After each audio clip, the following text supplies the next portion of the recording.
Hello, everyone. I am Adebusola Ogunsesan, a 300 level law student of University of Ibadan and an undergraduate intern at HARLEM Solicitors. Today, I shall be discussing the legal frameworks of generator vibration and noise pollution at base station sites. Before I do that, I would explain what noise is, what vibration is, and what noise pollution and generator vibration can cause to our body system. Noise is any loud, discordant, or disagreeable sound. And noise intensity is measured in decibel unit. Each 10 decibel increase represents an effort increase in noise intensity. Generator vibration and noise pollution can lead to hearing loss, lack of sleep, irritability, heartburn, high blood pressure, and possibly heart disease. This therefore exposes us all as members of the public to the dangers generator vibration and noise pollution can cause to our body system.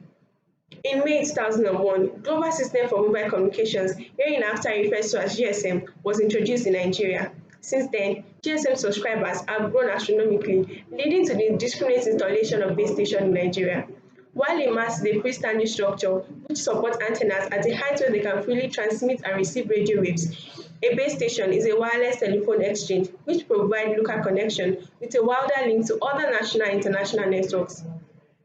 The Nigerian Communications Act 2003, hereinafter referred to as the NCA 2003, the National Environmental Standards and Regulations Enforcement Agency Establishment Act 2007, hereinafter referred to as the NESHA Act 2007, and the National Environmental Standard for Telecommunications and Broadcast Facilities Regulation 2011 established environmental standards that regulate the installation of base stations in Nigeria. It is also important I say that when a call is made, the GSM phone transmits signals to the nearest base station. The signals are then received from the base station and passed from one cell to another through an underground fiber optic cable or by point-to-point fixed microwave beam which require a direct line of sight.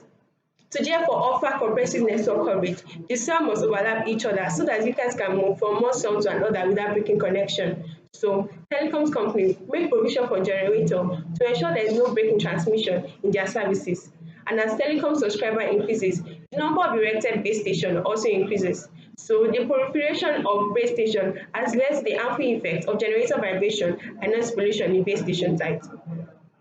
It is therefore recommended that there should be minimum exposure of the general public to generator vibration and noise pollution. Having done that, now I'll be discussing the permissible noise level. Before I proceed, it is important to know that a noise meter is used to measure the level of noise emitting from a base station, and also that the permissible noise level is dependent on the area environment where the base station is situated. For instance, the 2011 regulations provide that for residential buildings, the permissible noise level is 50 decibels in the day and 35 decibels at night. For further clarity, during the day implies 6 a.m. to 10 p.m. and at night implies 10 p.m. to 6 a.m. It is however plausible to assume that where the residential building is located within an industrial area, the permissible noise level is higher. Also, for buildings used as hospitals, convalescences, public libraries, and institutions of higher learning, the permissible noise level is 45 decibels in the day and 35 decibels at night. These provisions are also contained under the National Environmental Noise Standards and Control Regulation 2009. For residential building under this regulation, it is stated that the permissible noise level is 50 decibels in the day and 35 decibels at night.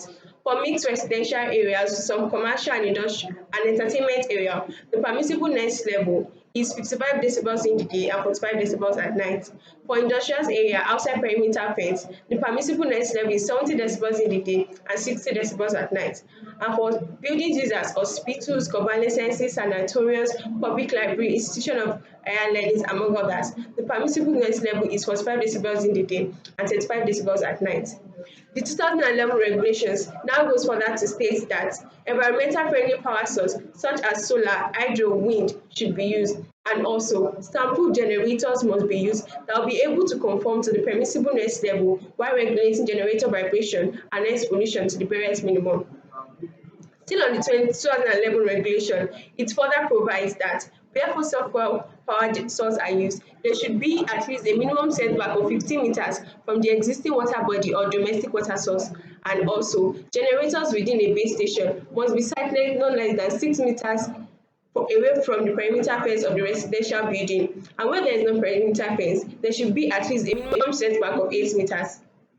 Also, the power generating set of a base station must be stored in such a way so as to minimize vibration to the barest minimum, and its exhaust pipe must not be directed towards the environment and adjacent property to mitigate the effects of generator vibration and noise pollution. In the same token, the guidelines on the installation of telecommunications masts in towers 2009, getting after reference to as 2009 guidelines, states that generators must be soundproof and placed on good shock absorber so as to minimize vibration, and its exhaust pipe of the power generating set must not be directed towards any germized property so as to minimize the effect of heat, smoke, and noise pollution. Now, I'll be discussing the noise permit to emit noise in the excess of the permissible noise level.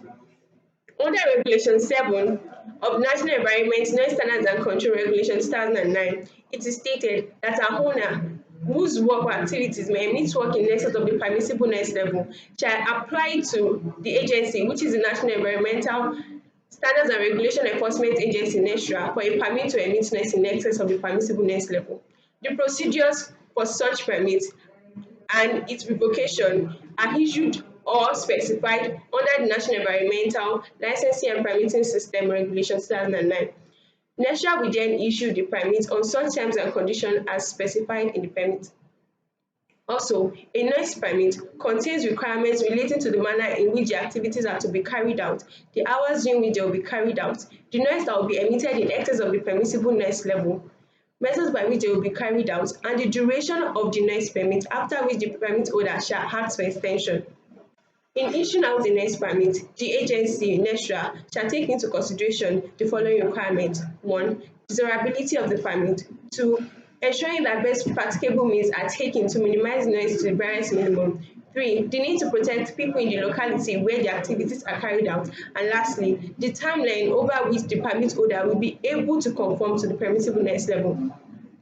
In addition, where the activities as specified in the noise permit will be carried out by persons other than the permit holder, it is the duty of the permit holder to ensure that the permit and the conditions specified in it are carried out and complied with by the persons carrying out the activities. Lastly, under noise permit, NESRA, the agency issues the noise permit, may revoke a noise permit if it is satisfied that the conditions specified in the permit are not complied with by the permit holder, or that the noise being emitted may lead to adverse effects on the public. Now, I'll be discussing the disputes as a result of generator vibration and noise pollution. Any person will consider that the noise being emitted or likely to be emitted is in contravention of the permissible noise level shall complain to NESRA in writing. In any such complaint, it is not compulsory or necessary for such person to show personal loss, discomfort, or injury as a result of the generator vibration and noise level. On receiving such complaints, NESRA shall carry out due investigation and ensure that the noise is abated or controlled to conform to the permissible noise level. It should also be noted that the solution is to either replace, service, or repair the generator, and if that is not done by the offender, NESRA will proceed to shut down the site. Also, contravention of the permissible noise level is punishable by a fine of 50,000 naira or an imprisonment up to a year, an additional fine of 5,000 naira for every day the offence persists. And if the offence is committed by a corporate body as specified under Section 22 of the National Act 2007, it is punishable by a fine of 500,000 naira and an additional fine of 10,000 naira for every day the offence persists. In conclusion, it is our right to be protected against generator vibration and noise pollution in its base station site.